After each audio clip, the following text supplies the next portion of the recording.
안녕하세요. 올로바드 NFL 김민준, 유재경입니다. 네, 저희가 지난주에 이벤트를 이제 했었는데 다 맞추신 분이 한 분 계셨습니다. 사실 이제 30분 정도가 참여를 해주셨는데 저희가 대상 경기를 이제 4경기밖에 이제 할 수가 없었기 때문에 좀 많은 분들이 다 맞추고 선물을 좀 가져가시지 않을까라고 생각을 했었는데 뭐 워낙 좀 예측할 수 없었던 승부들이 많았고 특히 나이너스의 승리를 맞추기가 좀 어려웠던 것 같아요. 네. 그래서 사실 거기서 좀 많은 분들이 이제 탈락을 하셨고 DH 린님 딱 한 분이 이 4경기 결과를 모두 맞춰주셨기 때문에 제가 달아주신 댓글에 제 메일을 이제 남겨놓을 테니까 거기에 이제 개인정보를 좀 보내주시면 저희가 선물을 보내드리도록 하겠습니다. 네, 그리고 이제 컨퍼런스 챔피언십은 한 주 건너뛰고요. 저희가 슈퍼볼 경기를 앞두고 이제 이벤트를 마지막으로 할 생각인데 지금 이제 하비코리아에서 보내주신 카드팩이 한 10개 언저리 정도 남은 것으로 제가 기억을 하는데 이제 그 카드를 모두 이제 상품으로 걸고 이벤트를 하도록 하겠습니다. 뭐 자세한 내용은 그때 가서 얘기하는 걸로 하고 일단 이제 그렇게 간략하게만 알아주시면 좋을 것 같습니다. 이제 본격적으로 이제 얘기를 해보죠. 최고의 주말이었습니다. 첫날은 언더독 팀이 모두 탑독을 잡는 그것도 모두 끝내기 필드골로 승리를 따냈던 날이었고 둘째 날 같은 경우에는 두 경기 모두 엘리트 쿼터백이란 어떤 것인가 이런 걸 보여주는 명승부가 펼쳐졌어요. 그러니까 이번 시즌 내내 좀 명승부가 유독 많았던 시즌으로 저는 기억을 하는데 네. 이 디비저널 라운드가 좀 그 활용 점정이 아니었나 싶고 뭐 개인적인 바람으로는 이제 남은 3경기 컨퍼런스 챔피언십과 슈퍼볼도 디비저널 라운드를 뛰어넘는 네. 명승부가 좀 나오기를 한번 기대를 해보겠습니다. 네. 이번 주가 끝나고 나서 이제 이진만 위원과 잠시 이제 연락을 할 일이 있었는데 이진만 위원이 이런 얘기를 해줬습니다. 이번 주 4경기를 보면서 든 생각이 있는데 이미 그랬긴 했지만 NFL이 지금 평준화가 극대화돼 있는 것 같다라는 얘기를 해줬고 1번 시드부터 6번 시드까지 전력 차이가 거의 뭐 종이 한 장 차이다 뭐 이런 얘기를 해줬는데 그렇다라고 한다면 이렇게 평준화가 된 리그에서 승리와 패배를 결정짓는 요소들을 살펴봐야 된다. 그러니까 첫 번째가 디서플린, 뭐 페널티, 턴오버 이런 걸 어떻게 최소화하느냐. 그리고 두 번째 게임 매니지먼트. 그러니까 이진만 위원이 이제 저희한테 많이 했던 얘기 중에 하나가 시츄에이셔널 풋볼이잖아요. 코칭 스텝의 어떤 판단 그리고 이제 승부사 기질 뭐 이런 부분들까지 포함을 해서 게임 매니지먼트를 얼마나 잘 하느냐. 그리고 세 번째 클러치 진즈. 누가 더 클러치한 플레이를 잘 하느냐. 뭐 이런 부분들이 될 것 같은데 그런 게 이제 얼마나 이 DNA에 녹아 있느냐. 뭐 이런 부분이 되겠죠. 결국 이제 이런 3가지 요소가 이 평준화가 극대화된 리그에서 승패를 좀 결정짓는 요소들이 될 수 있다. 이런 얘기를 해줬고 댈러스는 이제 1번, 2번, 3번이 모두 부족하다라는 얘기를 마지막에 덧붙였는데 뭐 패치도 만만치 않습니다. 네. 그러니까 이 3가지를 모두 가진 팀은 리그에 몇 없다고 봐야겠죠. 그렇죠. 네, 네. 그래서 그런 팀들만 좀 우승의 자격이 있지 않나 이런 생각을 해보고 미식축구가 이제 시간이 정해진 게임이기는 하지만 네. 농구나 축구와 다른 점이 있다면 시간이 쭉 갈 때가 있고 시간이 멈출 때가 있잖아요. 그러니까 특히 경기 막판에는 이 2분밖에 남지 않았지만 그 시간이 사실상 엿가락처럼 좀 늘어나는 그런 효과들이 있는 그런 종목이기 때문에 특히 이런 뭐 코칭 스태프의 타임 매니지먼트나 네. 뭐 쿼터백과 뭐 주요 선수들의 어떤 클러치 능력 이런 것들이 다른 종목에 비해서 더 극대화가 되는 게 아닌가 싶습니다. 특히나 이제 그런 부분들이 극대화됐던 경기들이 이번 주에 다 몰려 있었는데 역대 최고의 주말이었다 이런 얘기를 많이 하더라고요. 그 경기들을 하나씩 이제 좀 뜯어서 살펴보도록 하겠습니다. 먼저 1월 23일 일요일에 펼쳐졌던 2경기 벵갈스와 타이탄스의 경기, 나이너스와 패커스의 경기를 살펴보도록 하겠습니다. 둘 중에 이제 시간 순서로 먼저 펼쳐졌던 경기였던 이제 벵갈스와 타이탄스 경기부터 얘기를 해보도록 하겠습니다. 19대 16을 벵갈스가 승리를 가져갔습니다. 제가 이제 강력하게 타이탄스를 이제 슈퍼볼 우승 후보로 밀었었고 제가 틀렸잖아요. 제가 틀려서 굉장히 즐거워하시는 분들이 많으신 것 같던데 제가 틀려서 이게 여러분들의 어떤 즐거움이 될 수 있다라고 하면 뭐 저는 그걸로 됐습니다. 예. 뭐 결과적으로 틀리기는 했지만 뭐 김미준 아나운서의 주장에 전혀 근거가 없었던 것은 아니었거든요. 뭐 이제 결과론적인 아쉬움이다. 저는 그렇게 평가를 하겠습니다. 네, 사실 뭐 이게 저희가 가정이라던가 예상 같은 걸 할 때 아니 쿼터백이 인터셉션 3개 던지는 가정을 하진 않잖아요. 네, 좀 뭔가 틀리긴 했지만 나름 어느 정도는 좀 상식선에 있는 어떤 예측이 아니었나. 네. 네, 뭐 아니라고 생각하시면 네, 그거는 이제 여러분 생각이 맞습니다. 어쨌든 저는 그런 생각을 좀 해봤었고 네, 본격적으로 경기 얘기를 해보면 역시는 이제 패싱에서 앞서갔던 벵갈스였습니다. 조 보로우가 인터셉션을 하나 기록을 하긴 했습니다만 348야드를 던졌고요. 그중에 109야드를 책임졌던 선수가 자말 체이스였습니다. 사실 벵갈스의 주전 라이트 태클 라일리 리프가 이제 12월부터 계속해서 부상으로 좀 결장을 하고 있거든요. 그렇죠. 근데 이제 가뜩이나 뭐 강하지 않은 벵갈스의 오라인이 조금 더 약해졌고 타이탄스의 D라인은 이번 시즌 뭐 중반부터 계속해서 강력한 모습을 보여주고 있었기 때문에 요 두 상성이 이제 딱 맞으면서 네.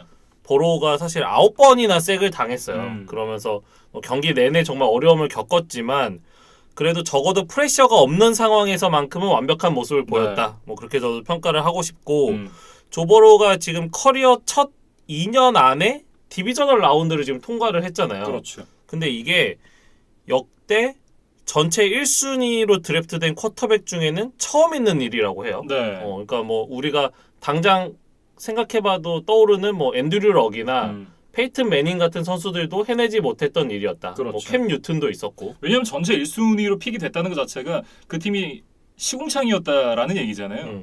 그러니까 가장 약했던 팀에 들어가는 것을 의미를 하기 때문에 네. 이 신인 쿼터백이 아무리 훌륭하다 하더라도 팀을 빠른 시간 안에 어떤 컨퍼런스 챔피언십 단계까지 이끄는 거는 굉장히 어려운 일이죠. 근데 이제 그거를 버로우가 해냈다는 게 정말 이날 뭐 승리에 좀 의의다 이렇게 좀 평가를 하겠습니다. 네, 정말 뭐 바닥에서 사서 이제 화성을 가고 있는 그런 조보로 선수가 되겠는데요. 정말 뭐 대단한 일을 해냈다 이렇게 얘기를 해야 될 것 같고 그렇기 때문에 다음 경기가 벌써부터 좀 기대가 되는 것 같습니다. 그리고 이제 자말 체이스 앞서도 말씀을 드렸지만 뭐 이날 뭐 1쿼터부터 굉장히 좋은 활약을 보여줬고 그리고 이제 마지막 드라이브에서는 필드골 레인지로 들어가는 결정적인 캐치를 만들어내면서 또 팀 승리의 발판을 마련을 했거든요. 그러니까 뭐 레이더스전만큼의 어떤 자유로운 움직임은 아니었어요. 그러니까 상대가 워낙 견제를 심하게 했고 뭐 특정 스냅에서는 이제 벵갈스가 모든 스킬 플레이어를 왼쪽에 두고 자말 체이스만 오른쪽에 두는 어떤 좀 아이솔레이션 상황을 만들기 위한 뭐 포메이션을 펼쳤음에도 불구하고 타이탄스가 그쪽에 아예 2명의 수비를 갖다 놓는 뭐 스킴을 펼칠 정도로 이 타이탄스가 자말 체이스를 이제 극도로 경계를 했거든요. 예. 근데 이제 그거를 감안하면 체이스가 그래도 100야드를 넘긴 게 정말 대단했다. 그렇게 좀 저는 개인적으로 평가를 하고 싶습니다. 네, 거기다 이제 티긴스 선수 96야드로 이 자말 체이스와 함께 좋은 역할을 해줬고요. 이날 조 믹슨 선수도 러싱 야드만 보면 54야드지만 이 스크리미지 야드로 봤을 때는 105야드를 기록을 했거든요. 거기다 이제 이 터치다운도 하나를 기록을 했으니까 예, 팀의 승리에 또 크게 기여를 했다 이렇게 봐야겠죠. 그러니까 벵갈스가 지금 이날 경기 내내 기록했던 터치다운이 딱 한 개였거든요. 근데 그거를 조 믹슨이 해줬고 이제 전체적으로 러싱이 잘 안 됐다고 이야기는 해주셨지만 후반 첫 드라이브에서만큼은 조 믹슨의 러싱이 딱 한 번 이제 살아났었어요. 그리고 그게 결국 터치다운까지 연결이 됐으니까 믹슨이 적어도 이 짧은 구간 안에서는 자신의 어떤 능력치를 최대한 발휘를 했다는 생각입니다. 네. 그리고 이제 지난주에 프리뷰 때 아마 제가 틀린 건 잘 기억하시지만 제가 또 이 얘기를 했던 거는 기억을 못 하실 거예요. 타이트한 경기가 될 것 같은데 그러면 키커의 역량이 굉장히 중요하다 이런 얘기를 제가 했었거든요. 그러니까 이날 이제 맥피어슨이 38야드, 45야드, 54야드 그리고 이제 끝내기 50야드 필드골까지 4개 필드골과 함께 엑스트라 포인트 포함 5개의 킥을 아주 깔끔하게 성공을 시켰습니다. 사실 이날 경기가 석점 차로 끝났던 점을 좀 생각을 해본다면 맥피어슨이 하나만 못 넣었다고 하더라도 이길 수 없는 경기였거든요. 네, 그렇다고 하면 이 맥피어슨의 활약이 얼마나 중요했는지를 다시 한번 좀 생각을 해볼 수가 있습니다. 그러니까 50야드 이상의 필드골이 2개나 넣었다. 그것도 플레이오프에서 이게 1차적으로 대단하고 끝내기 필드골을 50야드 넘는 걸 넣었다. 그리고 신인 키커가 네. 뭐 한 번 더 놀랄 수밖에 없는 활약인데 이 정도면 이제 벵갈스가 투자했던 드래프트 5라운드 픽이 전혀 아깝지 않다. 저희가 사실 이 스페셜 팀 선수에게 드래프트 픽을 쓰는 거에 대해서 뭐 저희를 포함해서 이제 모든 뭐 현지 팬들이나 전문가들이 그렇게 긍정적으로 보지 않는 경우들이 많은데 특히나 저희가 그 드래프트 방송할 때 5라운드에서 키커 뽑았다 그러면 극딜하잖아요. 근데 뭐 저희뿐만은 아니고 네. 사실 그게 어떻게 보면 좀 상식인데 음. 적어도 이 에반 맥피어슨의 사례만큼은 좀 인정을 해줘야 될 것 같다. 뭐 충분한 투자 가치가 있었던 그런 매물이었다고 이제 생각이 들고 네. 이 정도면 이제 아직 1년 차기는 하지만 뭐 저스틴 터커의 어떤 다음 세대의 아성에 좀 도전할 만한 제목이 아닌가. 네. 뭐 좀 섣부르지만 이렇게까지 좀 이야기를 해보겠습니다. 그 얘기가 섣부르지 않다라는 생각이 드는 것이 이날 이제 끝나고 나 조버로우가 인터뷰에서 그런 얘기를 했습니다. 맥피어슨이 끝내기 필드 골을 차기 전에 그런 얘기를 했다 그래요. 우리 챔피언십 게임 가겠네? 라고 얘기를 하고 필드 골을 차러 갔다 그래요. 그만큼 이 선수가 이제 얼마나 대단한 그 멘탈을 갖고 있는지를 한번 엿볼 수 있는 그런 대목이 되겠고, 맥피어슨이 나중에 이제 ESPN에서 인터뷰를 하면서 그런 얘기를 합니다. 왜 이런 얘기를 했느냐? 내 자신에게 자신감을 불어넣기 위한 그런 멘트였다. 라고 얘기를 하더라고요. 그러니까 얼마나 이제 이 킥 한 번 한 번이 소중한지를 잘 알고 있고, 그리고 이제 마인드셋을 어떻게 가져가야 되는지도 잘 알고 있는 신인 키커라면 뭐 저스틴 터커만큼 훌륭한 키커가 될 수 있을지는 물론 뚜껑을 열어봐야겠지만 일단 뭐 출발도 굉장히 좋고 이 선수가 보여주는 어떤 멘탈적인 측면 그리고 실제 실력까지도 굉장히 뛰어나기 때문에 한번 기대를 해볼 만하다라는 생각이 듭니다. 그러면서 벵갈스가 사실 지난주에는 이제 31년 만에 플레이오프 승리를 거뒀다. 여기에 저희가 좀 초점을 맞춰서 이야기를 많이 드렸는데 이번에는 프랜차이즈 역대 첫 번째 플레이오프 원정 승리를 만들어냈어요. 사실 원정에서 한 번도 못 이겼다는 게 어떻게 보면 좀 놀라운 기록이었는데 네. 이날 경기 전까지 이제 7전 7패를 기록하고 있다가 8번째 도전 만에 좀 의미 있는 새로운 역사를 쓴 벵갈스였습니다. 타이탄스는 이제 패싱보다는 러싱에서 더 나은 모습을 보여줬었는데 하나의 터치다운을 기록을 하긴 했습니다만 데릭 헨리가 기대했던 모습을 보여주지 못했습니다. 뭐 영 못했느냐? 뭐 그렇다라고 좀 보긴 어렵겠지만 기대치만큼은 해주지 못했다라고 얘기를 할 수가 있을 것 같고 사실 이제 부상에서 돌아오게 되면 베스트 컨디션이 아닌 경우가 많잖아요. 경기 감각도 그렇고. 근데 그런 부분도 이제 고려를 해야겠지만 저는 데릭 헨리가 재기량을 보여주지 못한 데는 토드 다우닝의 플레이 콜링 탓도 좀 있다고 봅니다. 그러니까 왜 그런 얘기를 하냐면 그 4쿼터에 서든 원 상황에서 정확하게 이제 서든 인치스였거든요. 한 반야드 정도가 남아 있었는데 테너힐이 샷건 포지션에서 이제 스냅을 받습니다. 근데 공을 받고 리드 옵션을 하다가 이제 본인이 공을 들고 뛰다가 막히게 되는데 그때 차라리 헨리를 줬으면 퍼스트 다운을 따낼 수 있는 상황이었거든요. 그러니까 이거는 좀 결과론적인 얘기일 수도 있습니다만 이 이후가 문제예요. 4앤1이 됐잖아요. 근데 그리고 나서 데릭 헨리가 뒤에 서 있습니다. 이거는 누가 봐도 데릭 헨리가 뛰겠다라는 게 보이잖아요. 그러니까 심지어 그 앞에 서드앤1 상황에서도 테너힐이 이날 이제 이 시점에서 인터셉션을 2개를 기록한 상황이었거든요. 이미 멘탈이 나가 있어요. 근데 리드 옵션을 시켰다. 그리고 이날 경기 전반적으로 데릭 헨리가 부상에서 돌아온 선수임을 감안을 한다고 하면 연타로 계속해서 이제 공격을 시키는 건 좀 무리지 않았나라는 생각을 하는데 이날 거의 뭐 무지성으로 헨리 혹은 헨리의 러싱이 계속 이어졌거든요. 그러니까 이런 식의 공격은 차라리 안 하는 이만 좀 못했다라는 생각이 들었습니다. 그러니까 이날 테네시의 공격 스냅 중에 데릭 헨리가 필드 위에 올라온 게 이제 57%에 해당하는 30번이었어요. 근데 이제 그건 필드 위에 서 있었던 게 30번인 거고 네. 실제로 헨리가 몇 번 러싱 공격을 했느냐 그 중에 20번 시도를 했거든요. 네. 그러니까 사실 필드 위에 나와 있던 순간에는 3번 중에 2번 이 헨리에게 공이 갔고 그렇죠.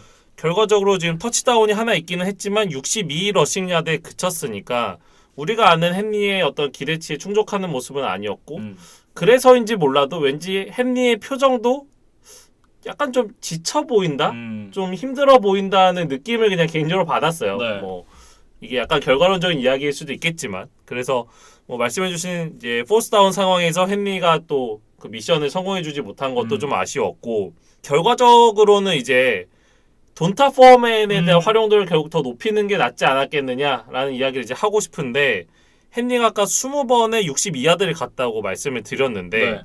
돈타 포어맨이 이날 4번의 러싱 시도에 66야드를 갔습니다. 맞아요. 물론 이제 45야드 빅플레이 한 방이 이제 음. 아주 크기는 했지만 헨리보다 훨씬 더 기회가 주어지지 않았음에도 불구하고 오히려 더 많은 야드를 전진했다는 네. 거는 돈타 포어맨의 어떤 폼이 나쁘지 않았다는 뜻이거든요. 그렇죠. 그리고 특히 시즌 후반부에 갈수록 포어맨이 나름 자리를 잡아가고 있었던 선수였는데, 결국에는 헨리가 한 2쿼터 정도까지 안 되는 게 보이면 3쿼터부터는 좀 포어맨을 썼어야 되는데 이 브레이블 감독이 좀 끝까지 헨리를 좀 집착을 좀 버리지를 못했고, 이 타이탄스라는 팀에서 헨리가 그만큼 차지하는 위치가 너무 높다 보니까 네. 아마 뭐 감독이나 오펜시브 코디네이터도 헨리의 비중을 줄이기가 쉽지는 않았을 겁니다. 근데 그렇다라고 하더라도 아까 말씀해 주셨던 부분이 있잖아요. 그러니까 30번의 스냅에 나와서 20번을 이제 직접 공격을 했다라는 얘기는 헨리가 나오면 헨리를 일단 우선적으로 막으면 된다라는 얘기거든요. 그런 점을 상대방이 생각을 당연히 안 하지 않았을 거고 너무 나이브하게 공격을 하지 않았나 이런 생각을 좀 개인적으로 해봅니다. 더군다나 이제 저희가 생각하기에도 디온타 포어맨을 쓰는 게 낫지 않았을까라고 생각을 하면 다른 사람들도 다 그 생각을 하고 있을 거거든요. 뭐 지금 이거 듣고 계시는 분들도 다 똑같은 생각을 하고 계실 것 같고, 근데 그런 부분을 정작 이 경기를 운영하는 토드 다우닝 오펜시브 코디네이터가 생각을 하지 못했다. 이런 부분은 좀 안타깝다라고 얘기를 할 수 있겠죠. 그리고 이제 라이언 테너힐 얘기를 좀 해야겠죠. 이날 이제 그 AJ 브라운 선수가 142야드에 하나의 터치다운을 기록을 하면서 좋은 모습을 보여주긴 했습니다만 테너힐이 인터셉션을 3개를 던졌거든요. 근데 그것도 오프닝 드라이브의 첫 번째 패스부터 인터셉션이었어요. 그리고 나서 왜 수미상관이라는 얘기 있잖아요. 그런 것처럼 마지막 패스도 인터셉션이었습니다. 그리고 이제 나머지 하나도 상대 레드존까지 들어가서 이 인터셉션이 나왔기 때문에 그렇죠. 어떤 팀의 사기를 떨어뜨리기에 아주 좋은 네. 적절한 타이밍에 나온 인터셉션이었다. 그래서 테너힐이 이날 패배에 뭐 가장 큰 책임을 좀 질 수밖에 없는 그런 뭐 상황인 것 같고. 그렇죠. 뭐 원흉이라고 얘기를 해야겠죠. 네, 특히 그 마지막 인터셉션 상황을 좀 돌이켜 보면 당시에 이제 타임아웃이 2개나 가지고 있었기 때문에 굳이 사이드라인 쪽으로 갈 필요가 없었어요. 그리고 이 필드 중앙에, 그러니까 테너힐이 패스를 던진 곳보다 더 앞쪽에 이 타이트엔드 앤서니 퍼크셔가 완전히 자유롭게 있었거든요. 그러니까 일단 퍼크셔에게 던져서 퍼스트다운을 갱신을 하고 그 다음에 타임아웃으로 시간을 멈추면서 안전하게 이 필드골 레인지로 들어가는 작전을 선택했으면 되는데 좀 무리하게 한꺼번에 많은 야드를 전진하려다가 결국에는 이제 상대 수비에 걸리고 말았거든요. 네. 그러니까 이런 좀 어떤 디시전 메이킹 이런 부분들도 좀 아쉬웠습니다. 뭐 이날 이제 수비진이 이 제프리 시몬스가 색을 3개를 기록했고 전체적으로 봤을 때는 이제 9개의 색에 8개의 태클 폴로스, 쿼터백 히트가 13번이었고 인터셉션 하나에 패스를 4번이나 막아냈거든요. 그러니까 특히나 이제 이날 기록한 수비진의 9개의 색이 포시즌 한 경기 최다 색 타이 기록입니다. 수비는 이 정도면 할 거 다 했어요. 뭘 더 해줘야 돼요. 그러니까 이거는 정말 순전히 공격에서 날려먹은 거고, 특히나 그 중심에 이제 테너힐이 인터셉션을 3개를 던졌기 때문에 패배 책임에서 좀 자유롭기가 어렵다. 그리고 앞서도 말씀드렸지만 토드 다우닝 오펜시브 코디네이터 역시도 이 책임에서 자유로울 수가 없다.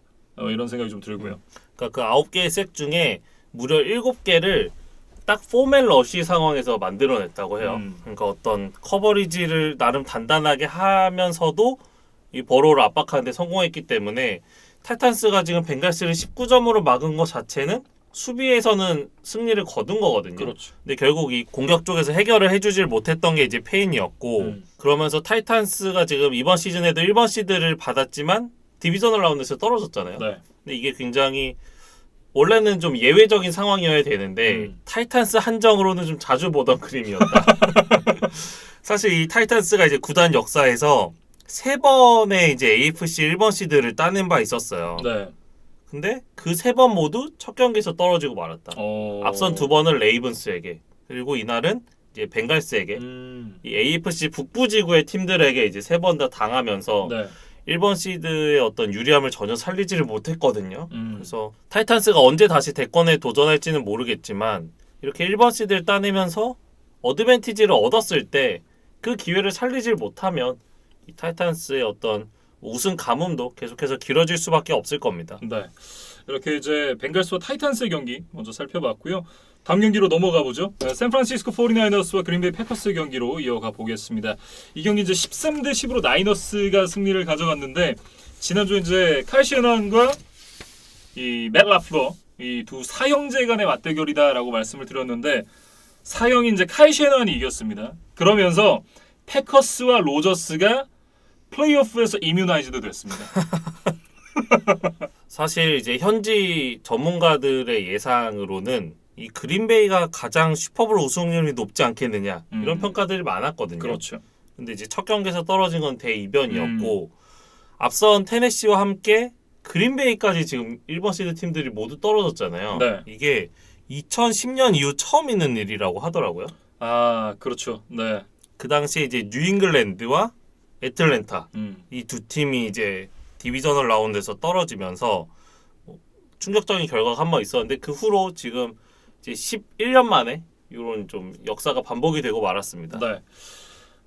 정규 시즌에 이제 두 팀이 맞대결을 펼쳤을 때 메이슨 크로스비의 극적인 역전 끝내기 필드골로 패커스가 승리를 가져갔다라는 얘기를 지난주에 제가 말씀을 드렸었는데 이 경기는 또 공교롭게도 로비 골드의 극적인 필드골로 나이너스가 승리를 가져갔습니다. 그러니까 저는 이 경기를 보면서 공격과 수비만이 다가 아니라는 걸 좀 잘 보여주는 경기가 아니었나 이렇게 좀 정리를 해봤거든요. 그러니까 저희가 좀 간과하는 이제 부분이 이제 스페셜 팀인데 이 스페셜 팀에서의 어떤 미스가 경기 전체에 어떤 영향을 미칠 수 있는지를 잘 보여주는 경기였다. 네. 그래서 아마 저희가 뭐 시즌 중에도 그런 얘기를 한번 했던 것 같아요. 이 스페셜 팀은 좀 야구로 치면 외야 수비와 비슷하다. 그러니까 이제 겉보기에는 좀 쉬워 보이지만 한 번 실수를 했을 때는 이게 대량 실점으로 이어지고 좀 돌이킬 수 없는 결과로 이어지는 경우들이 있다고 네. 좀 말씀을 드렸던 바 있었거든요. 근데 이날 뭐 그런 교훈을 다시 한번 떠올리게 하는 그런 이제 게임 양상이었습니다. 그 이날 나이너스에서 이제 득점과 관련됐던 플레이가 대부분 스페셜 팀에서 나왔거든요. 그러니까 보면 전반전 막판에 필드골 블락 거기다가 후반전 시작과 동시에 경기장 중앙까지 이 디보 세미얼이 45야드 킥오프 리턴 만들어줬죠. 그리고 이제 나이너스가 로비 골드의 필드골로 첫 득점을 합니다. 그 이후에 이 펀트 블락과 픽식스가 나오면서 터치다운을 기록을 하죠. 그리고 45야드짜리 끝내기 필드골까지. 그러니까 스페셜 팀의 힘으로 이긴 경기였다라고 얘기를 좀 할 수 있을 것 같습니다. 대부분이 아니라 지금 100%입니다. 그렇죠. 그러니까 필드골 2개와 픽6 터치다운까지 하면 딱 13점이기 때문에 사실 나이너스가 이제 디펜스 팀 혹은 오펜스 팀이 필드 위에 나왔을 때 득점을 낸 적은 한 번도 없었어요. 맞아요. 근데 그럼에도 승리를 거뒀던 그런 좀 이상한 경기였습니다. 네. 그리고 이제 수비가 좋았다라고 좀 얘기를 해야 될 것 같은데 이날 이제 에릭 암스테드가 펀트 블락이 나오기 전에 엔드존 코앞까지 밀어넣는 색을 포함해서 색 2개를 기록을 했고요. 닉 보사 역시 2개의 색 기록했고 거기다 펌블 유도도 하나를 기록을 했습니다.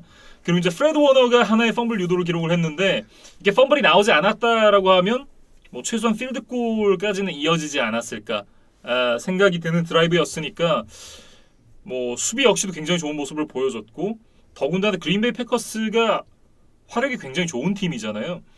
그런 팀을 상대로 단 10점밖에 내주지 않았다.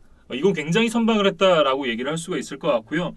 특히나 이제 이 오프닝 드라이브부터 터치다운을 허용을 했기 때문에 점수 차가 벌어지지 않는 것이 굉장히 중요했었는데 패커스가 달아나지 못하도록 계속해서 이제 붙잡고 있는 그런 중요한 역할을 해줬던 수비팀이었습니다.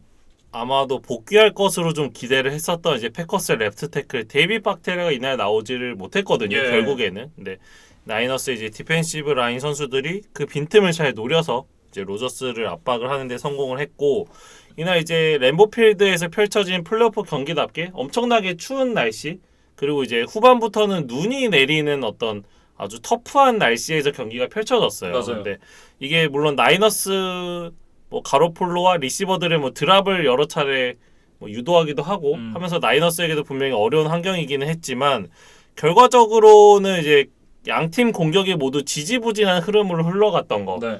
이게 결국에는 나이너스에게 좀 유리하게 작용하지 않았나 뭐 맞아요. 그런 생각을 좀 해봅니다. 네. 사실 이제 저희가 그 무지성으로 램보필드 특히나 겨울에는 무조건 그린베이 패커스가 유리해 막 이런 얘기를 하지만 그게 또 아니었다라는 걸 확인할 수가 있는 경기가 됐던 것 같고요.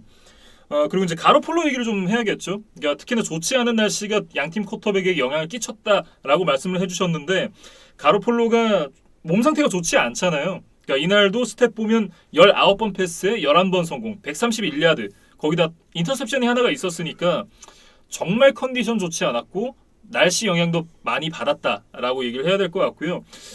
뭐 지난주에도 말씀을 드렸지만 이게 앞으로 찾아올 램스와의 경기 혹은 램스에게 또 이겨서 올라가게 된다면 슈퍼볼까지도 아킬레스건이 되지 않을까라는 생각이 들고요. 특히나 이제 이 가로폴로의 패싱이 어렵다라는 걸 아니까 상대도 오히려 이제 런 디펜스에 좀 더 신경 쓰는 모습이 계속해서 있었거든요.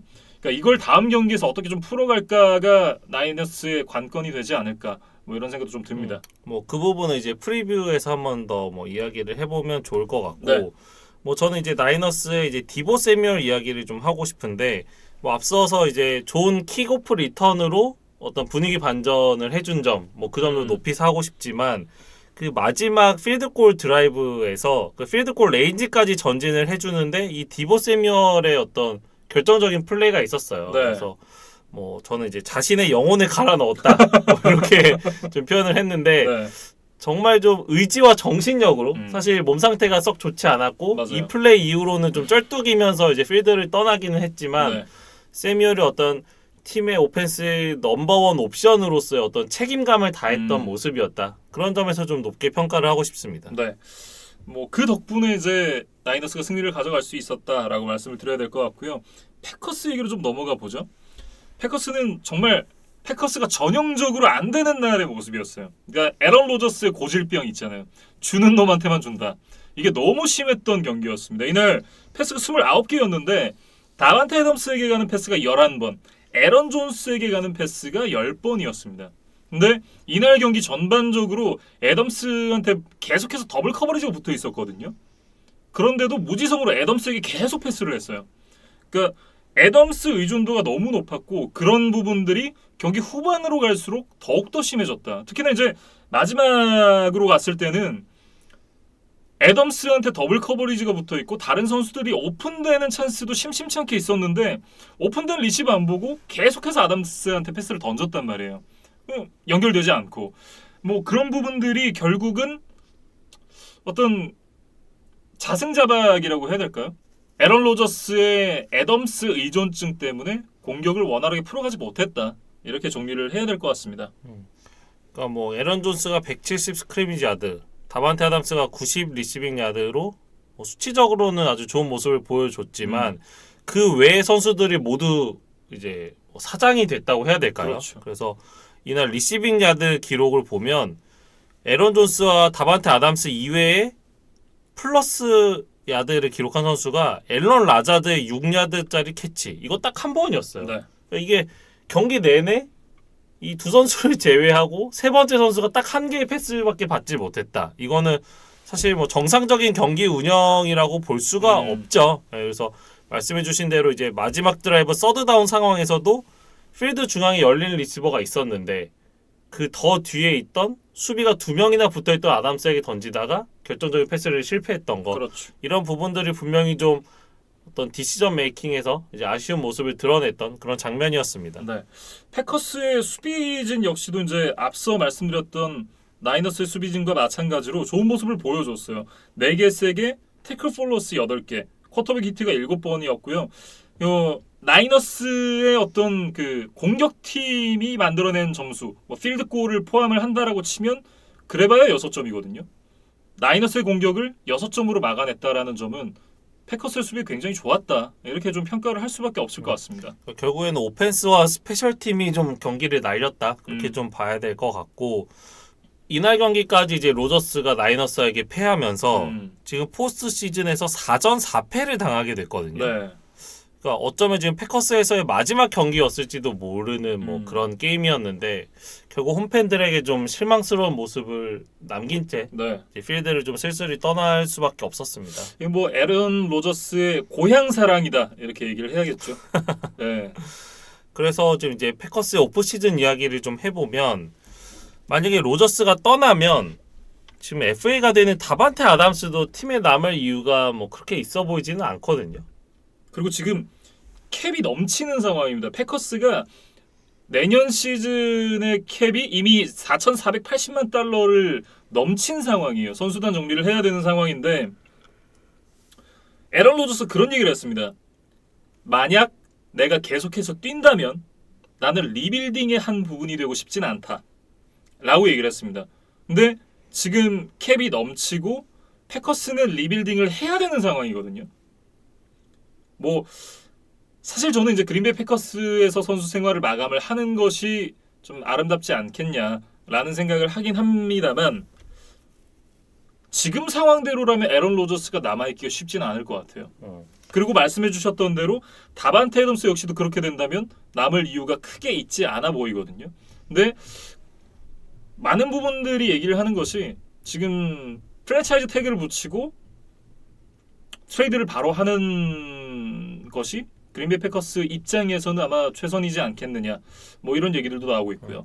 어쨌든 이 두 선수가 떠난다면 이제 공격력 저하가 뭐 불가피할 것으로 보이거든요. 그렇죠. 네, 그래서 패커스에게는 좀 유독 춥고 어수선한 오프 시즌이 좀 기다리고 있지 않을까 싶고 이제 이날 어떤 패배의 주범이었던 스페셜 팀에 대한 좀 확실한 개선도 필요하지 않을까 싶어요. 네. 사실 패커스가 이날 경기만 스페셜 팀이 문제였던 게 아니라 그렇죠. 정규리그 내내 이 스페셜 팀 평가 지표에서 리그 꼴찌를 기록하고 있었던 팀이었거든요. 근데 그동안은 뭐 공격팀 수비팀이 워낙 잘했으니까 티가 안 났죠. 그래서 정규리그에 좀 쌓여왔던 이런 잠재적인 문제들이 이제 중요한 경기에서 터졌기 때문에 네. 뭐 코디네이터를 교체하고 어떤 뭐 스페셜 팀 선수들을 좀 이렇게 교체를 하는 방안으로 좀 개혁에 나서야 될 것으로 보입니다. 네. 이제 나이너스 시나한 감독이 이번 주에도 이제 사형제지간의 맞대결을 펼쳤는데 다음 주에도 사형제지간의 맞대결이 준비가 되어 있습니다. 그 이제 프리뷰로 저희가 얘기를 이어가도록 하고요. 이렇게 이제 샌프란시스코 49너스와 그린베이 패커스의 경기는 이렇게 정리를 해보겠습니다. 이렇게 이제 일요일에 펼쳐졌던 두 경기 만나봤고요. 이제 1월 24일 월요일에 펼쳐진 두 경기 계속해서 얘기 이어가 보도록 하겠습니다.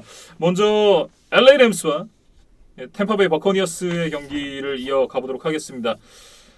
저는 사실 이제 이날은 새벽에 이제 바르셀로나 축구 중계가 있어갖고 이제 경기가 끝나고 나서 후반전부터 이제 경기를 보기 시작을 했거든요. 물론 이제 나중에 전반을 다시 돌려보긴 했습니다만 이날 이제 제가 중계 전에 특히나 새벽 중계는 저녁에 저희가 보통 일찍 자잖아요. 그래서 제가 잠을 잤어야 됐는데 잠이 안 오더라고요. 그래서 마침 아스날이랑 벌리 경기를 하고 있길래 제가 이걸 라이브로 봤거든요. 이거나 보고 자자 하고 봤는데 이날 아스날 비겼어요. 벌리한테. 너무 열이 받아가지고 잠이 안 오는 거예요. 그래가지고 날밤을 새고 중계를 했는데 끝나고 이제 집에 오니까 피로가 한번 빵 터질 때가 있잖아요. 그런 상황에서 너무 자고 싶은 거예요. 근데 이게 최근에 브래디가 은퇴할 수도 있다 이런 얘기가 뭐 계속해서 나오고 있잖아요. 특히나 이제 제가 이 경기를 보기 시작한 시점이 27대 3이었어요 하필. 그러니까 이게 어쩌면 탐 브레이디의 마지막 경기가 될 수 있는데 보고 자자 이렇게 보기 시작했거든요. 근데 안 보고 잤으면 완전 후회할 뻔했어요. 51호 슈퍼볼이 28대 3에서 이제 정말 어마어마한 역전극이 만들어졌던 경기였잖아요. 이날 이제 27대 3에서 브래디가 또 한 번 동점을 만들어냈고 비록 승리를 가져가진 못했지만 왜 이 선수가 고트라고 불리는지 왜 역대 최고의 쿼터백인지를 좀 확실하게 보여줬던 경기가 아니었나 그런 생각이 들었습니다. 일단 27대 3까지 가는 과정에 대해서만 짧게 먼저 이야기를 해보면 네. 램스는 이제 쿠퍼컵, 오델 베컴을 이용한 이제 패싱 공격을 무기로 차곡차곡 점수를 쌓아간 반면에 사실 벅스는 이제 레너드 포넷을 내세워서 좀 러싱 공격 위주로 어떻게 보면 조금 이제 다른 수를 썼었어요. 네. 정규리그 맞대결에 비해서. 근데 그게 좀 효과를 못 봤고 뭐 그러다 보니까 이제 상대의 어떤 강한 수비 저항에 브래디가 좀 시달리면서 고전을 했었거든요. 그래서 스태포드의 이제 쿼터백 스닉 터치다운이 나오면서 27대 3으로 이제 경기가 벌어질 때만 해도 램스가 이렇게 뭐 디펜딩 챔피언을 쉽게 넘어서서 이제 다음 라운드로 가나 했는데 사실 이제 말씀해주신 대로 여기서부터 좀 경기가 시작이 됐던 것 같습니다. 네. 아마도 이제 이 경기를 안 보신 분들은 없을 거예요. 그러니까 특히나 이 저희 팟캐스트를 찾아주시는 분들은 그만큼 이제 풋볼에 대한 애정이 많으신 분들이잖아요. 그런 분들이 안 보셨을 것 같지는 않은데 혹시나 안 보셨거나 이제 못 보신 분들이 계실까봐 말씀드립니다. 꼭 보셔야 돼요. 특히나 이제 유튜브 NFL 공식 계정에 Insane Walk of Ending이라는 제목으로 이제 올라와 있거든요. 그 27대 13이었나? 예, 그 점수부터 이제 올라와 있는데 이 영상은 꼭 보셔야 됩니다. 네, 어쨌든 이제 27대 3으로 다시 돌아가 보면 쿠퍼컵이 펌블을 하면서 이제 턴오버가 나왔고 그리고 이제 스태포드가 스냅을 받는 상황에서 센터와의 호흡이 좀 맞지 않았습니다. 그러니까 스태포드가 준비가 안 됐는데 센터가 갑자기 스냅을 하는 상황이 나왔어요. 그러면서 다시 한번 턴오버가 나왔고 그게 뭔가 이제 이 벅스의 분위기를 확 이렇게 불타오르게 하는 뭔가 그런 촉매제가 되지 않았나 그런 생각이 좀 들거든요. 그 후에 이제 키커 맷 게이의 필드골 미스 그리고 러닝백 캠 에이커스의 펌블 턴오버까지 그러니까 벌써 지금 4개의 어떤 미스 플레이 그렇죠. 혹은 뭐 턴오버가 지금 속출을 했거든요. 그러면서 그 션 맥베이 감독의 뭐 유명한 짤 중에 그 사고 정지 짤이 하나 있잖아요. 뭐 이날 이제 그런 비슷한 모습이 좀 나올 만큼 네. 맥베이 감독의 그 정도의 충격을 줄 만한 이제 악재들이 연달아 터지면서 뭐 램스가 좀 스스로 무너졌고 벅스가 이제 그 기회를 잘 잡으면서 이제 야금야금 쫓아갈 수가 있었습니다. 네. 이는 이제 이 템파베이도 추격하는 과정이 쉽지만은 않았어요. 그러니까 슈퍼볼 51과는 확실히 좀 거리가 있었습니다. 그때는 정말 이제 따박따박 야드 따가면서 이제 점수를 계속해서 쌓았었는데 이날은 이제 이 브래디가 색을 당하면서 펌블을 허용을 하기도 했었고 그리고 이제 이 퍼스트다운 컨버전 실패하면서 턴오버가 또 나오기도 했습니다. 그런 어떤 이 어려움이 또 있었는데 오히려 이 부분이 좀 막판에 브래디의 활약을 더 빛나게 해준 것이 아닌가라는 생각이 들고 이날 보면 뭐 갑자기 뭐 마이크 에반스가 55야드 터치다운을 막 잡아내고 레너드 포넷이 이제 러싱을 하는 과정에 트로이 리더가 태클 미스가 나오면서 갑자기 막 또 뚫리고 뭐 이런 장면들이 있었거든요.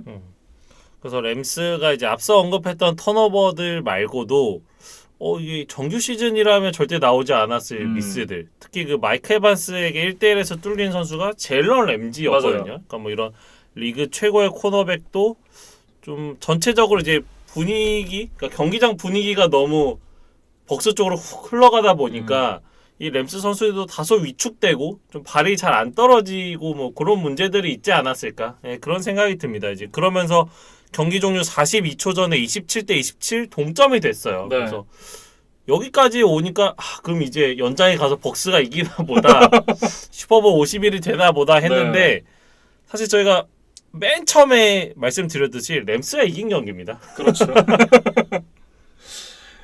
이게 동점이 되는 순간에 너무 당연하게 템파베이 버커니어스가 이기겠구나. 왜냐하면 슈퍼볼 50일 때 그 강렬한 어떤 느낌이 남아 있잖아요. 그랬는데 웬걸? 갑자기 매튜 스태포드가 정신줄을 잡더니 쿠퍼컵이 와 진짜 지금 생각해도 대단합니다.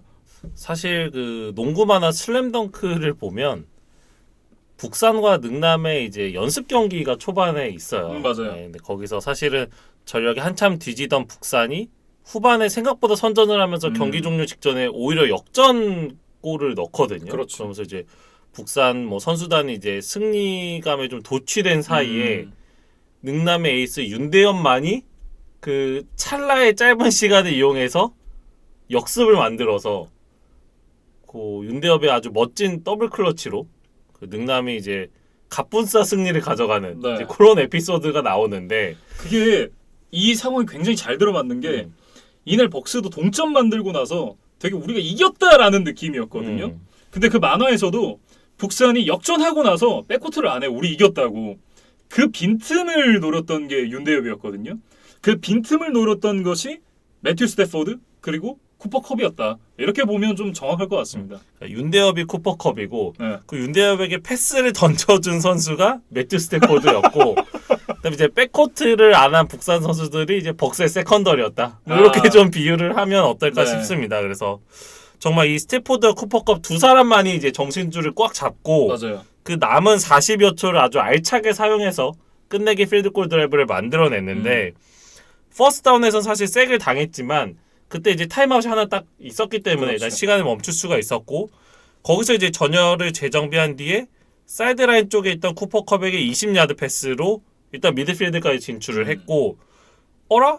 하는 사이에 재빨리 공격을 연결해서 맞아요.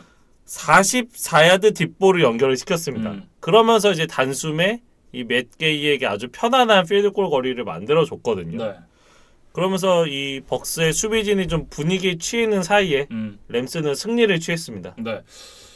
근데 사실 이렇게 보면 되게 램스가 잘한 것 같잖아요. 포장이. 근데 돌이켜 보면 27대 3 이게 4 포지션이거든요. 그 상황에서 동점을 내줬다라는 것. 그러니까 이게 어떻게 보면 공격진이 쉽게 풀어갈 수 있었던 경기를 본인들이 어렵게 꼬았고 그러니까 마지막에 어떻게 잘 풀었기 때문에 이게 아름답게 마무리가 된 거지. 내용을 좀 뜯어놓고 보면 오히려 램스의 공격진은 좀 아쉬움이 좀 더 많았던 경기였다라고 얘기를 해야 될 것 같아요. 그러니까 앞서 언급했던 이제 턴오버가 너무 많았고 그게 또 짧은 구간에 연달아 나왔기 때문에 그렇죠. 그게 램스는 좀 문제였고 뭐 다음 컨퍼런스 챔피언십에서도 이 부분을 분명히 좀 유의를 해야 될 것으로 보입니다. 네. 템파베이 얘기로 좀 넘어가 볼까요? 템파베이는 이제 브레이디가 합류한 이후에 램스에게 2경기를 모두 패했습니다. 지난주에 이제 류정 PD가 얘기를 해줬었는데 그 흐름이 계속해서 이어졌어요. 네, 그러면서 결국 이제 리핏을 노렸던 벅스였는데 실패를 하고 말았습니다. 그러니까 뭐 지난 시즌 우승 과정을 살펴보면 물론 브레디도 이제 단단하게 이제 버텨주고 뭐 최고의 활약을 보여준 것도 맞지만 이제 디펜시브 라인이 이제 압도적인 퍼포먼스를 보여줬던 거 그리고 정규 시즌에 뭐 이렇다 할 모습까지는 보여주지 못했던 레너드 포넷이 플레이오프에서 터진 거 맞아요. 이 두 가지 어떤 도움이 있었기 때문에 브레디도 이제 7번째 반지를 얻을 수가 있었거든요. 근데 이번 시즌에는 뭐 브레디는 있었지만 어떤 팀 동료들 쪽에서 그런 폭발적인 지원을 해주는 어떤 크루는 보이지를 않았던 것 같아요. 네. 그러면서 뭐 템파베이가 뭐 기적적인 동점까지는 갔지만 결국 이제 경기를 내주고 말았고 일단 브레디의 지금 거취가 사실은 좀 뜨거운 감자입니다. 그렇습니다. 그래서 뭐 일단은 다음 시즌까지 템파베이와 계약이 되어 있기는 하지만 뭐 브레디가 지금 뭐 돈을 뭐 그 몇백만 불, 뭐 몇천만 불 지금 뭐 벌어야 되는 선수는 아니기 때문에 와이프가 더 많이 벌었어요 이미. 네. 그렇기 때문에 이 계약 기간은 사실은 브레디에게 어떤 뭐 의사결정하는데 변수가 되는 것 같지는 않아요. 그리고 이제 계약서 안에 언제든 원하는 시점에 은퇴를 할 수 있다 이런 내용이 있다 그래요. 그리고 지금 이제 흘러나오는 뉴스들을 보면 그 브레디라는 어떤 개인 브랜드 런칭 그렇죠. 이제 본격적으로 시작이 됐고 근데 뭐 왜 파란색을 기본색으로 했는지는 잘 모르겠는데 그렇게 해줘야죠. 근데 그 패트리어츠의 어떤 진한 남색과는 또 많이 다르거든요. 그러니까 사실 뭐 콜츠나 요런 파란색이 더 가깝긴 하더라고요. 뭐 일단 빨간색 아니니까 네. 저는 그걸로 됐습니다. 그리고 그 최근에 좀 뭐 트렌드로 떠오르고 있는 디지털 자산 토큰 NFT라는 게 있어요. 네. 그러니까 이런 이제 디지털 자산도 좀 희소성을 갖고 대체 불가한, 그러니까 어떤 나만의 소유물, 그러니까 어떤 한정판 이제 그런 디지털 자산들을 지금 뭐 만들어서 뭐 비즈니스 모델을 활용하는 것들이 좀 뜨고 있는데 네. 브레디가 이런 어떤 비즈니스를 하는 회사를 좀 차렸다고 하더라고요. 그렇습니다. 그래서 어떤 막 각 종목의 고트 선수들과 어떤 제휴를 해서 뭐 그런 토큰을 만들고 그거를 판매하고 뭐 이런 것들을 하고 있다고 하는데, 그러니까 지금 좀 제2의 삶이 좀 바빠진 거죠. 그렇죠. 브래디 입장에서는. 그리고 뭐 가족도 있고. 이제 부캐 키워야 되는데 본캐로 너무 바쁘면 좀 곤란하니까. 네. 그래서 브래디가 이번 시즌 우승에 실패하기는 했지만 전격적으로 은퇴를 할 수도 있다. 그게 지금 전혀 뭐 근거 없는 이야기가 아닌 것 같아요. 네. 그래서 뭐 브래디가 지금 아직 확실하게 뭐 속 시원하게 얘기를 하고 있지 않으니까 뭐 저희가 섣부른 판단을 하기는 어렵지만 어떤 쪽의 결정을 해도 이상하지 않은 상황이다 정도까지는 저희가 얘기를 드릴 수 있을 것 같습니다. 네. 이 부분에 대해서 이제 가족들과 좀 심도 깊은 대화를 하겠다라고 얘기를 했었던 탐 브레이디였고, 뭐 어떤 결정을 내릴지는 한번 지켜봐야 될 것 같습니다. 탐 브레이디 선수가 45까지 뛰겠다라고 얘기를 했었는데 공교롭게도 이제 올해 8월에 45이 되거든요. 근데 이게 참 애매한 것이 시즌 시작하기 직전이잖아요. 그래서 이 시즌을 뛰고 은퇴를 하게 될지 아니면 앞두고 은퇴를 결정을 하게 될지 뭐 이 부분도 한번 지켜봐야 될 것 같습니다. 그러니까 뭐 제가 어떤 브래디의 뭐 극렬한 팬이거나 뭐 극렬한 안티 팬이거나 그런 건 아니지만 뭐 개인적인 바람이 있다면 한 시즌 정도는 더 뛰었으면 좋겠어요. 예. 그러니까 뭐랄까 좀 예고 은퇴를 했으면 좋겠다. 아, 은퇴 투어도 좀 다니고. 뭐 그게 이제 투어 형태가 될 수도 있고 뭐 그러니까 팬들이 이 브래디의 마지막이라는 걸 알고 좀 함께 그 과정을 지켜볼 수 있는 거였으면 좋겠다는 생각이 들어요. 그러니까 지금은 이제 플레이오프 기간에 갑자기 이런 뉴스들이 막 급박하게 터지면서 이게 마지막이야? 근데 졌네? 이제 이번 시즌 경기가 없네? 이렇게 좀 너무 숨막히게 지금 전개가 되고 있잖아요. 네. 그래서 좀 팬들도 브래디와 아직 헤어질 준비가 안 되지 않았을까? 그거는 팬들도 마찬가지고 안티 팬들도 좀 마찬가지라고 저는 생각을 합니다. 저는 이미 헤어졌어요. 그래서 예. 뭐 개인적인 바람으로는 뭐 브래디가 뭐 템파베이든 아니면 뭐 다시 패츠로 돌아가든 아니면 뭔가 제3의 팀으로 가든 좀 한 시즌 더 이 NFL 리그에서 이 팬들과 함께 하고 뭐 좀 유종의 미를 거두면 어떨까? 뭐 그런 생각을 좀 해봅니다. 근데 저는 좀 그런 것 같아요.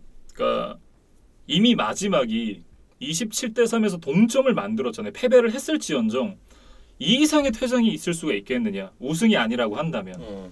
그런 생각이 좀 들고, 탐 브레이디가 물론 이제 은퇴를 하게 된다면 뉴잉글랜드 패트리어츠와 뭐 하루 단위 계약이라도 맺어서 패치에서 은퇴식을 열어주고 이런 걸 저는 굉장히 기대를 하고 있습니다만, 일단 패트로 지금 돌아올 수가 없어요. 맥 존스가 자리를 잡았기 때문에.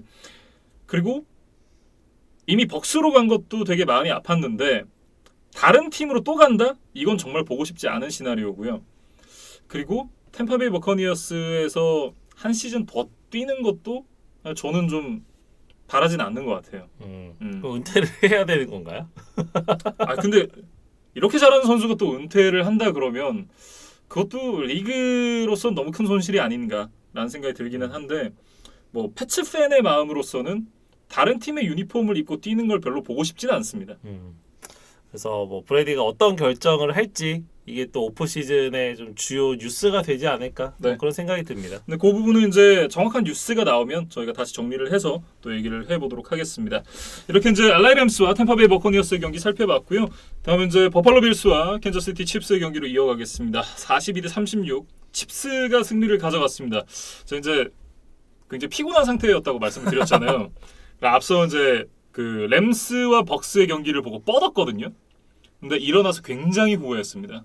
피곤하더라도 그냥 허벅지 꼬집어 가면서 볼 걸이라는 생각이 드는 경기였고, 무조건 라이브로 봤어야 되는 경기다. 뭐 이렇게 얘기를 해야겠죠. 이것도 이제 마찬가지로 NFL 유튜브 계정에 게임 오브 더 이어 와일드 엔딩이라는 이제 제목으로 올라와 있습니다. 정규 시간 마지막 2미닛 드라이브부터 이제 연장 끝날 때까지 풀 영상이 다 올라와 있는데, 뭐 저희 얘기까지 시간 내서 들으시는 분들이 이걸 안 보셨을 거다 이렇게 생각은 하지 않습니다. 그래도 혹시 계실 수도 있으니까 안 보신 분들은 꼭 챙겨보시기를 권장을 해드립니다. 그러니까 정말 역대급 경기였고, 이 제목에서도 게임 오브 더 이어라는 제목이 붙을 만큼 정말 어마어마한 경기였는데, 앞선 경기들도 정말 명경기들이었잖아요. 역대급 주말을 완성하는 경기였다. 이렇게 평을 하면 어떨까 싶네요. 저희가 프리뷰에서 이제 난타전 양상으로 흘러가지 않겠느냐 네. 뭐 이런 예상을 했었는데 뭐 전반까지는 뭐 그 정도의 느낌은 아니었어요. 근데 이제 특히 4쿼터 막판부터 연장까지 정말 뭐 양 팀의 공격이 뭐 누가 더 화력이 강한가를 테스트하는 것처럼 뭐 거의 가드 내리고 이제 거의 원펀치를 그렇죠. 주고받는 그런 경기 양상이 아니었나 싶고 이쯤이면 끝났겠지 싶은데 계속해서 다무속타가 있었던 네. 아주 그런 멋진 명승부였습니다. 양팀 쿼터백 둘 다 누구 하나 모자람 없이 잘 했고 결국 이제 두 선수 모두 그리고 두 팀 모두 이길 자격이 있었던 경기였다라고 생각이 들고요. 마운스의 이날 이제 스탯 살펴보면 44번의 패스에 33번 성공, 그리고 378야드에 3개의 터치다운, 그리고 7번의 러싱으로 69야드를 전진했고 하나의 터치다운을 기록을 했거든요. 총 4개의 터치다운을 기록을 했고 400야드가 넘는 스크리미지 야드를 기록을 했습니다. 그리고 조시 앨런의 스탯을 보면 37번의 패스 시도에 27번 성공, 그리고 이제 329야드를 기록을 했고요. 11번의 러싱으로 68야드 기록을 했습니다. 그러니까 이 두 선수 모두 정말 어마어마한 퍼포먼스를 보여줬고 앞으로 이제 리그를 이끌어갈 엘리트 쿼터백다운 모습을 마홈스 그리고 조시 앨런 둘 다 보여줬다. 뭐 이렇게 정리를 하고 싶습니다. 그리고 두 선수 다 돈값을 했다. 그렇죠. 뭐 두 선수 연봉 합치면 거의 1억 달러가 되지 않나요? 가깝게 되죠. 넘지는 않습니다. 네. 한 9천만 달러 언저리가 되지 않을까 싶은데 근데 뭐 두 선수 모두 이 리그에서 네로라는 연봉을 받을 만한 가치가 있는 선수라는 거를 뭐 스스로 좀 증명했던 그런 경기였어요. 네. 여기 4천만 달러가 넘는 쿼터백이 하나 더 있는데 좀 아쉬웠죠. 네. 어쨌든 양팀의 공격진 역시도 굉장히 대단했다라는 얘기를 붙여야 될 것 같습니다. 이날 타이릭 힐이 150야드의 하나의 터치다운, 그리고 트래비스 켈시가 96야드의 터치다운 하나를 기록을 하면서 캔자스시티 칩스의 삼각편대 힘이 어떤 것인가 이걸 확실하게 그리고 제대로 보여줬던 경기가 됐고요. 여기다가 이제 이 삼각편대 외에 주요 역할을 수행해주는 선수들, 에드워즈 헬레어 그리고 미콜 하드먼 이런 선수들까지도 뭐 7번 캐리로 60야드, 그리고 미콜 하드먼 같은 경우는 캐치 한 번에 캐리 2번인데 57야드를 나갔거든요. 그러니까 이런 선수들까지도 좋은 모습을 보여주면서 이 캔자스시티 칩스의 강한 화력을 보여줬다. 뭐 이런 생각이 좀 듭니다. 그리고 이제 반면 빌스에서는 스테판 딕스나 뭐 콜 비즐리 이런 선수들보다 이날만큼 이제 게브리얼 데이비스가 아주 주인공이었던 그런 경기였어요. 진짜 미친 활약을 보여줬죠. 이날 이제 201야드에 4개의 리시빙 터치다운을 기록을 했는데 이게 슈퍼볼 시대에 최초로 한 경기 200야드 4개 터치다운을 기록한 플레이오프 경기라고 해요. 특히나 이제 세 번째 터치다운 만들 때 마이크 휴즈를 손가락 하나 대지 않고 앵클 브레이킹을 만든 장면이 있었거든요. 이게 압권이었습니다. 이 데이비스 같은 경우에는 굉장히 이제 낮은 라운드에서 드래프트가 된 선수로 제가 기억을 하거든요. 아마 5라운드, 6라운드 정도에 이제 빌스가 주워온 선수였는데 정말 뭐 대박이 났다. 네. 뭐 이렇게 이야기를 해야 될 것 같아요. 그리고 또 특히나 이제 젊은 선수이기 때문에 이 선수도 뭐 다다음 시즌 더 큰 활약이 기대가 되고 이제 연장 계약을 맺을 시점에는 빌스도 이제 상당한 지출을 좀 각오해야 되지 않을까 뭐 그런 생각이 듭니다. 네, 이렇게 이제 양팀 쿼터백 그리고 양팀의 공격진이 정말 대단한 모습을 보여줬고요. 상대적으로 또 양팀의 수비진은 제 역할을 잘 하지 못했던 경기였습니다. 그러면서 정말 경기 막판에는 이 정말 치고받는 양상으로 흘러갔는데 이 경기 끝나고 나서 이제 인터뷰를 보니까 재밌는 게 있어가지고 제가 좀 찾아왔는데, 그러니까 이제 정규 시간 마지막 이제 4쿼터 막판에 동점 필드골을 만들러 가는 이제 드라이브에서 있었던 일인데, 캔자스시티 칩스가 이제 터치다운을 맞고 나서 이 두 번의 플레이로 전진을 만들어내거든요. 한 번은 이제 타이릭 힐 선수가 19야드를 나오는 플레이였고, 그 플레이가 이루어진 이후에 캔자스시티 칩스가 타임아웃을 걸어요. 그리고 이제 공격을 하려고 하는 상황에서 버팔로 빌스가 다시 한번 타임아웃을 사용합니다. 근데 그 타임아웃을 사용을 하고 나서 켈시가 마홈스한테 그런 얘기를 해요. 그러니까 타임아웃이 불리기 전에 그 선수들이 도열을 해 있었을 거 아니에요. 그러고 타임아웃이 딱 불리자마자 트래비스 켈시가 마홈스한테 가서 쟤네가 이번에 앞에 플레이에서 하고 있던 수비랑 똑같은 걸 갖고 나오면 그 너가 말해줬던 라우트 안 타고 나 그냥 중간에 열린 공간 쪽으로 달릴게 라고 얘기를 했다 그래요. 그리고 스냅하기 직전에 마홈스가 그걸 상대 진영을 딱 보고 나서 Do it Kelsey, do it Kelsey라고 소리를 지르면서 그걸 하라고 얘기를 하는 장면이 있습니다. 그리고 여기서 진짜 대박이었던 게 둘이 이렇게 말을 맞춰놨잖아요. 그리고 마홈스가 딱 스냅을 왔습니다. 근데 필드 오른쪽만 봐요, 계속. 그러니까 센터에서 맨 밀라노 선수가 어느 쪽으로 커버리지를 해야 될까 지금 눈치를 보고 있었던 상황이었거든요. 근데 이 패트릭 마홈스가 계속해서 오른쪽을 보고 있으니까 필드 오른쪽으로 몸이 살짝 움직입니다. 그때 바로 마홈스가 왼쪽으로 고개 틀면서 트래비스 켈시한테 패스를 딱 던져요. 트래비스 켈시가 완전히 열려 있었거든요. 그러니까 기가 막힌 플레이가 나왔고 거기서 트래비스 켈시가 딱 3초 남기고 타임아웃을 사용하면서 이제 필드골 상황이 되는 거죠. 이거를 나중에 이제 이 트래비스 켈시와 패트릭 마홈스가 인터뷰에서 얘기를 해주는데 와 들으면서 굉장히 소름 돋았습니다. 그 케미가 이제 연장에서도 뭐 다시 한번 발현이 되면서 결국 이제 이 명승부의 종지부를 찍는 마지막 터치다운도 마홈스 투 켈시로 또 이어졌었죠. 네. 그러니까 필요한 상황, 중요한 상황에서 항상 트래비스 켈시를 좀 찾지 않나라는 생각이 좀 들었고 그리고 이날 이제 말씀해 주셨던 이제 게임 위닝 터치다운을 기록하고 난 이후에 패트릭 마홈스가 셀레브레이션을 하기도 전에 바로 조시 앨런에게 뛰어가는 모습이 나왔거든요. 그러고 나서 조시 앨런과 포옹을 하면서 개쩌는 경기였다. 앞으로도 이런 경기 많이 할 거다. 라고 인사를 하면서 포옹을 하는데 와 저는 이게 너무 멋있었어요. 그러니까 뭐 지난 시즌 AFC 챔피언십도 마홈스가 이겼고 뭐 이날 이 디비저널 라운드도 마홈스가 이기기는 했지만 앨런도 뭐 마홈스 못지않은 좋은 경기를 펼쳤거든요. 그렇죠. 그래서 이제 마홈스가 뭐 어떤 승자의 위치에 있기는 하지만 어떤 상대를 인정하고 배려하고 뭐 격려를 하는 이제 그런 좀 성숙한 모습을 보여줬습니다. 그리고 이제 서로 이렇게 이 필드 위에서는 경쟁자지만 경기가 끝나고 나서는 어떻게 보면 전 세계에 32개밖에 없는 직업을 함께 하는 사람들인 거잖아요. 그런 어떤 동료들끼리 리스펙을 보내고 서로를 존중하고 이런 모습을 보여주는 게 너무 멋있지 않나라는 생각이 좀 들고 그러니까 이전 세대를 대표하는 이제 여러 쿼터백 라이벌리가 있습니다만 대표적이고 가장 유명한 것이 이제 톰 브레이디와 페이튼 매닝이었잖아요. 근데 지금 현 세대를 대표하는 쿼터백 라이벌리는 패트릭 마홈스와 조시 앨런인 것 같다라는 생각이 좀 들었고 이런 경기를 보고 나니까 이 패치 팬으로서는 좀 마음이 묘하더라고요. 그러니까 이제는 뭐 패트리어츠 쿼터백이 주인공이 아니다라는 뭐 감정도 있으셨을 것 같고 그리고 AFC잖아요. 네 그리고 그 주인공 중 하나가 또 지구 라이벌 빌스의 쿼터백이고 네. 아마 이런 감정들이 있으셨을 것 같은데 뭐 당분간 이 버팔로 빌스는 이제 조시 앨런과 함께 좀 강팀으로 군림을 할 것 같고 네.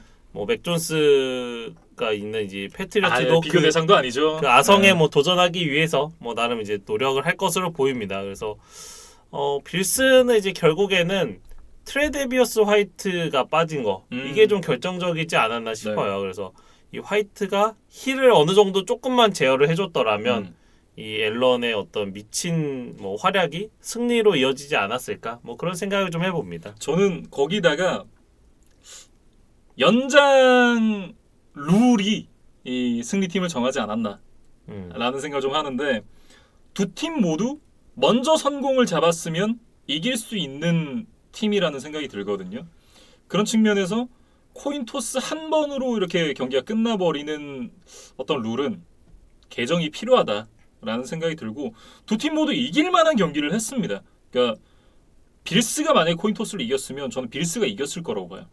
네, 그만큼 뭐 빌스 역시도 굉장히 좋은 경기를 했었고 이 부분에 대해서 이제 계속해서 얘기가 나오고 있거든요. 연장 룰 개정을 해야 된다. 많은 분들이 아마 공감을 하실 거라고 생각을 하고 그러니까 이 부분에 대한 걸 이제 사무국이 좀 생각을 해보게 되지 않을까 그런 생각을 해봅니다.